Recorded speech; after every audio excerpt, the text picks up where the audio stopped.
Assalamualaikum warahmatullahi wabarakatuh. Kami Rizwan Falah Kamil dari Magister Akidah dan Filsafat Islam. Pada kesempatan kali ini akan mempresentasikan summary daripada suatu artikel yang membahas tentang definisi, skala, dan juga tujuan dari Islamisasi pengetahuan perspektif Ismail Raji Al-Faruqi.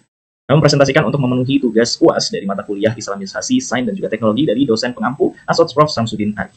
Untuk memulai pembahasan daripada Islamisasi pengetahuan, tentunya kita membahas mengulik sedikit tentang salah satu perkataan dan pernyataan daripada Fazlur Rahman. Nah, yang perlu kita tahu bahwasannya dalam Islamisasi ketika sosialisasinya pada tahun 90-an ya, itu banyak sekali perspektif ataupun pandangan-pandangan dari khususnya cendekiawan muslim untuk menanggapi proyek besar ini, yakni adalah Islamisasi pengetahuan. Nah, salah satunya tentunya ada beberapa cendekiawan muslim yang menafikan itu atau bahasanya menolak ya, atau bahasanya menolak dengan perspektif mereka, dengan pandangan mereka. Nah, salah satunya yaitu dari Fazlur Rahman ya, science is mostly either neutral to social morality or even negatively related to it ya. Yang mana bahwasanya pada quotes ini atau yang disampaikan oleh Fazlur Rahman itu menekankan bahwasanya ya ilmu itu tidak otomatis tiba-tiba Islami gitu. Karena pengetahuan yang memang ditemukan discovered untuk oleh para cendekiawan atau para ilmuwan itu mendekati yang namanya netral gitu ya, mendekati yang namanya netral. Ya, netral terhadap moralitas gitu.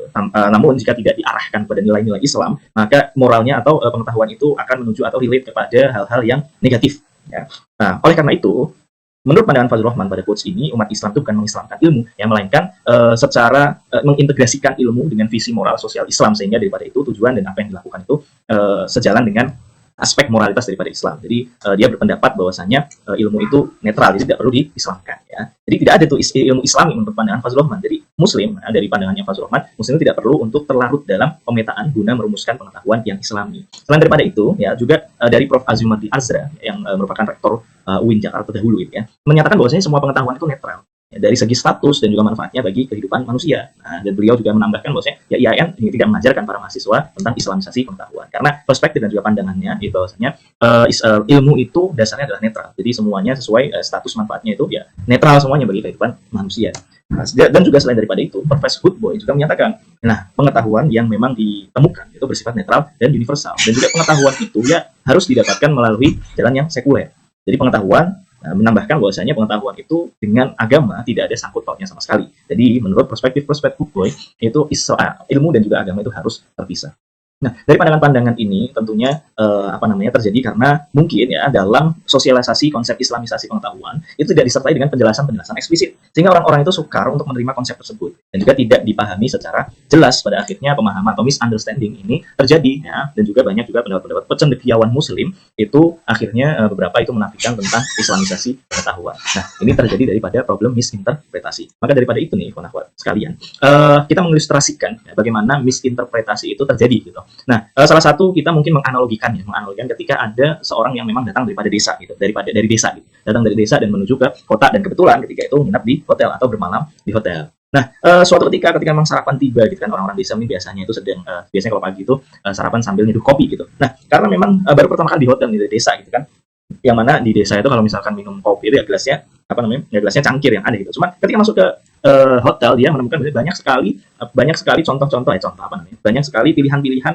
gelas gitu. Ada gelas tangkai, kemudian ada gelas yang memang untuk jus, kemudian ada gelas yang kecil yaitu mungkin untuk bir ataupun untuk yang lain sebagainya, anggur gitu kan. Nah, kemudian karena dia ingin mencoba juga gitu kan, niatnya coba hasil, akhirnya pakai gelas, contohnya gelas kecil untuk mengambil minuman beralkohol dan untuk menyeduh kopi gitu. Itu kan artinya salah gitu, karena memang pengetahuannya kurang, karena memang pemahamannya kurang ngerti, akhirnya mengambil keputusan yang keliru. Hal ini juga berlaku ketika memang orang tidak pernah sama sekali ke dapur gitu, tiba-tiba harus membedakan mana yang gula dan juga mana yang garam ketika itu. Ya, atau ini masakannya tolong tambahin garam sedikit gitu. Karena memang nggak tahu nih bedanya gula dan garam gitu, bentuknya karena memang bubuk itu, akhirnya ngambil gula untuk nambahin makanan tersebut, akhirnya makanannya itu terlalu manis ya, sehingga tidak ada asin-asinnya sama sekali. Nah, itu yang terjadi apabila dalam konsep Islamisasi itu tidak disertakan dengan kejelasan definisi, sehingga orang-orang bisa masuk pada problem misinterpretasi daripada definisi Islamisasi pengetahuan itu sendiri, sehingga Al-Faruqi menyampaikan adanya penting ya untuk mengadakan yang definisi secara sederhana dan juga jelas dan juga aplikatif tentang Islamisasi ilmu pengetahuan tersebut. Nah, dalam hal ini Al-Faruqi itu menawarkan tentang definisi Islamisasi. Nah, yang tentunya beliau menyampaikan, Al-Faruqi ini menyampaikan, dia bukan untuk bahasanya, bukan menggunakan istilah atau term re-islamisasi, melainkan Islamisasi. Kenapa menggunakan Islamisasi? Ya, bukan re-islamisasi. Nah, dari Al-Faruqi bahwasanya re-islamisasi itu terlalu eksplisit kepada sesuatu hal yang bahasanya mitos-mitos ataupun legenda-legenda gitu. Artinya apa? Ketika kita menggunakan re-islamisasi atau ada di karya re atau diulangi, berarti dahulu kala pengetahuan itu pernah islami. Gitu. Dahulu kala pengetahuan itu pernah islami, sehingga kotor dengan pemahaman-pemahaman sekuler, kemudian di re-islamisasi, diislamkan kembali, dikembalikan atau disucikan kembali konsep daripada ilmu pengetahuan itu. Nah, itu terlalu khusus ya untuk satu ilmu saja. Sedangkan islamisasi ini itu mengapa menggunakan islamisasi? Karena istilah islamisasi itu lebih luas daripada re-islamisasi, dia lebih universal. Ya, itu alasan yang pertama. Yang kedua, karena memang cara kerjanya cara pekerjaannya islamisasi itu mengidentifikasi aspek-aspek apa yang tidak sesuai dengan moral Islam, kemudian menyesuaikan aspek pengetahuan yang menyesuaikan aspek-aspek tersebut yang bertentangan dengan Islam, sehingga dikembalikan lagi ke jalur Islami. Nah, adapun kenapa islamisasi? Yang ketiga adalah cakupannya. Ya. Cakupannya itu mencakup, ya pertama adalah isi dan juga tujuan pengetahuan. Memang di awal tadi ya, karena istilahnya itu lebih luas, lebih universal. Dan akhirnya islamisasi itu cakupannya lebih luas. Yang pertama, isi dan juga tujuannya. Kemudian yang kedua adalah proses dan juga metodologinya. Nah, dalam hal ini tentunya dalam mengetahui pengetahuan itu oke atau enggak gitu kan. Memang secara isi contohnya 2 tambah 2 adalah 4 gitu. 2 tambah 2 itu adalah 4. Itu memang isi dan tujuan itu sudah pas dan itu adalah pasti dan itu netral pastinya. Cuman proses dan metodologinya itu belum tentu gitu kan. Apabila ternyata dalam mendapatkan ilmu bahwasanya 2 tambah 2 itu sama dengan 4, perlu ada kekerasan dari guru gitu kan. Atau perlu ada karantina yang memberatkan para siswanya gitu kan. Pokoknya nggak boleh makan sebelum bisa mempelajari proses hitungan ini. Tentunya itu kan prosesnya itu kan tidak sesuai dengan ajaran Islam. Nah, itulah yang memang cakupan Islam saya masuk ke dalam situ. Nah, kemudian fokusnya adalah di islamisasi ini hanya pada aspek yang tidak selaras dengan Islam. Kurang lebih seperti itu. Sehingga daripada itu, relevansi daripada islamisasi sendiri itu berlaku untuk pengetahuan di masa lalu maupun nanti yang akan ditemukan di masa depan. Sehingga islamisasi cakupannya lebih luas dibandingkan re-islamisasi. Itulah mengapa Al-Faruqi itu lebih menggunakan yang namanya istilah islamisasi dibanding daripada re-islamisasi. Nah, kemudian ya, sehingga daripada itu ya, ketika memang dari penjabaran definisi islamisasi Al-Faruqi, akhirnya ditemukan 2 langkah utama dalam melaksanakan islamisasi ilmu pengetahuan. Yang pertama, itulah mengidentifikasi aspek yang bertentangan dengan Islam. Kemudian yang kedua, menyesuaikan aspek-aspek yang bersimpangan dengan Islam itu supaya selaras dan juga mendukung tujuan Islam. Ya, mendukung tujuan Islam, sebagaimana yang memang sudah kita pelajari bersama-sama. Sehingga daripada itu, ya, Ismail Raji Al-Faruqi ya, merumuskan sebuah definisi sederhana tentang islamisasi itu sendiri. Ya, apa itu adalah? Islamisasi merupakan upaya untuk mengidentifikasikan aspek-aspek dari 1. Isi dan tujuan sebuah pengetahuan, dan 2. Proses serta metodologi penemuan, pengesahan, penyebaran, dan penerapannya yang bertentangan dengan Islam. Kemudian menjadikannya tunduk, menjadinya sesuai pada worldview atau cara pandang Islam. Itulah definisi sederhana dan juga aplikatif menurut Ismail Raji Al-Faruqi tentang islamisasi ilmu pengetahuan.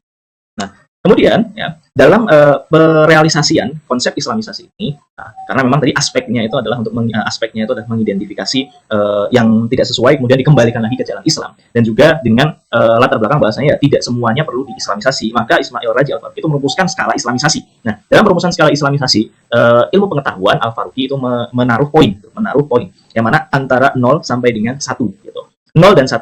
Maka semakin tinggi angkanya di mana ketika angkanya itu 1, maka itu dianggap sebagai pengetahuan yang sempurna, dan yang sempurna itu netral, maka tidak perlu adanya islamisasi. Nah, sedangkan di 0 sendiri itu merupakan mitos dan juga bodohan total yang mana bisa merusak akidah daripada orang-orang Islam gitu, sehingga hal tersebut perlu adanya islamisasi penuh. Sedangkan ilmu-ilmu yang memang ditinjau daripada aspeknya, poin-poinnya, apakah isinya itu benar, apakah metodologinya itu benar, atau konsepnya itu benar, nah itu nggak semuanya tentunya perlu diislamkan, karena itu poinnya ditaruh di tengah-tengah antara keduanya. Al-Faruqi 0,5 tuh ya, antara berada di antara keduanya. Nah, kalau memang poin daripada ilmu pengetahuan tersebut di antara keduanya, maka butuh islamisasi pada sebagian aspek. Yang sisanya itu tidak perlu, karena memang sudah sesuai. Nah, sempurna dan juga mungkin netral gitu, jadi tidak perlu adanya islamisasi.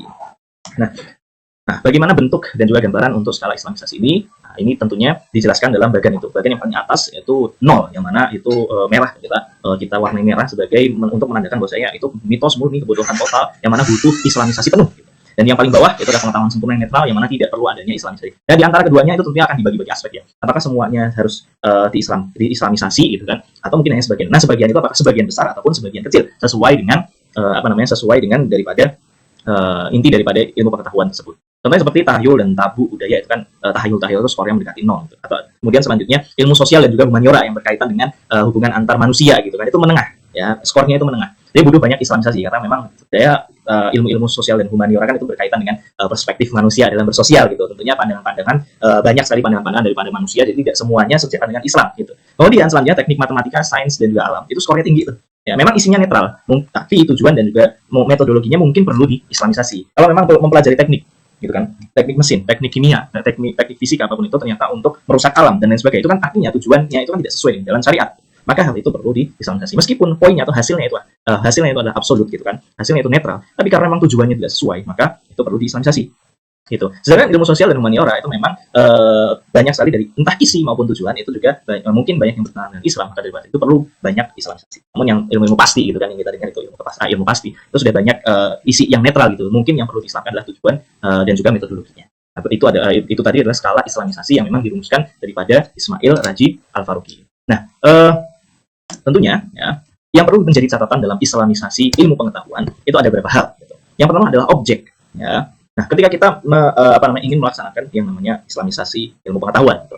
Nah, kita tentunya akan menuju pada objek pengetahuan tersebut. Nah, sebagai objek pengetahuan, apa yang dapat diketahui bisa islami, netral, atau bertentangan dengan Islam. Jadi objeknya itu kita perlu tahu terlebih dahulu nih dari catatannya. Nah, untuk tahu gitu kan, kita harus tahu apa yang poin-poin isinya, apakah itu sesuai dengan nilai Islam, ataukah itu perlu diislamkan, tidak sesuai. Kemudian metode dalam mendapatkan itu, perolehan untuk memperoleh ilmu tersebut, ataupun tujuannya. Nah, tujuan penggunaan pengetahuan itu bisa jadi berbeda tingkatan kesesuaiannya dengan Islam. Ada yang ternyata menemukan ini untuk membinasakan kekayaan nabati, membinasakan kekayaan hewani dan lain sebagainya, itu kan tujuan dan juga metodenya itu kan salah. Nah, untuk mengetahui objek dan juga metode tersebut, maka seorang perlu yang disiplin ilmu. Artinya apa? Orang yang ketiga di sini adalah disiplin ilmu. Orang itu perlu menguasai terlebih dahulu disiplin ilmu. Ya, untuk apa? Untuk mengetahui aspek mana yang perlu diislamkan. Dan yang terakhir, jangan lupa ketika kita mau mengislamkan suatu ilmu pengetahuan, ya kita tentunya harus memahami juga tentang syariat Islam, menguasai ajaran Islam yang relevan dengan disiplin ilmu yang akan diberlakukan islamisasi.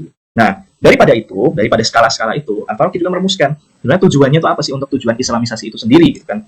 Nah, islamisasi Al-Faruqi yang memang dirancang dan dirumuskan oleh beliau itu tujuannya itu dirangkap dalam 3 W. Yang pertama what, why, and how. How kan ada W-nya, maka masuk dalam 3 W gitu. What gitu, apa? Ya, tujuannya adalah ya apa isi pengetahuan, ya, apa aja isi daripada ilmu pengetahuan itu ya, yang mana kita harus tahu gitu, yang tidak boleh bertentangan dengan Islam gitu. Nah, selanjutnya adalah why itu. Kenapa kita melakukan islamisasi itu? What is islamisasi? Ya, islamisasi ya kita perlu tahu apa isi pengetahuan yang memang bertentangan dengan Islam. Terus untuk apa kita melakukan islamisasi? Why gitu kan? Nah, ya tujuannya untuk ibadah kepada Allah billahi ta'ala gitu. Karena menegakkan ajaran-ajaran Allah dengan syariat Islam. Nah, dan how dan bagaimana tuh? Bagaimana prosedur, metode, dan juga tujuannya agar sesuai dengan prinsip Islam. Itulah tujuan daripada islamisasi Al-Faruqi. Daripada itu, ketika kita membahas tentang wah atau isi pengetahuan ya harus sejalan dengan Islam. Wah, tujuannya dari suatu pengetahuan untuk apa? Ya untuk ibadah lillah, untuk penghidupan yang halal. Terus how gitu kan? Bagaimana untuk mendapatkan ilmu pengetahuan tersebut? Ya proses, tujuan, metodenya itu harus sesuai dengan prinsip Islam. Nah, ini adalah cakupan daripada 3 W itu atau 3 ways ya, kurang lebih seperti itu daripada tujuan islamisasi itu sendiri. Nah, sebagai penutup nih teman-teman ikhwan sekalian, daripada islamisasi ilmu pengetahuan daripada Ismail Raji Al-Faruqi, tentunya pertama itu perlu adanya definisi jelas. Kenapa itu? Untuk menghindari salah paham dan juga salah arah implementasi daripada islamisasi itu sendiri gitu kan. Munculnya dari pendapat-pendapat yang menolak islamisasi, yang menyatakan ilmu itu netral, nggak perlu diislamisasi, itu karena memang adanya misinterpretasi daripada definisi islamisasi itu sendiri. Nah, kemudian ya selanjutnya adalah islamisasi pengetahuan itu sendiri ya kan. Apa yang memang menjadi pokok daripada islamisasi pengetahuan. Ya, tentunya ada rekonstruksi nilai-nilai pada isi, proses, dan tujuan ilmu. Kemudian dan terakhir adalah esensi pengetahuannya. Nah, esensi daripada ilmu pengetahuan ya untuk apa gitu kan? Untuk apa?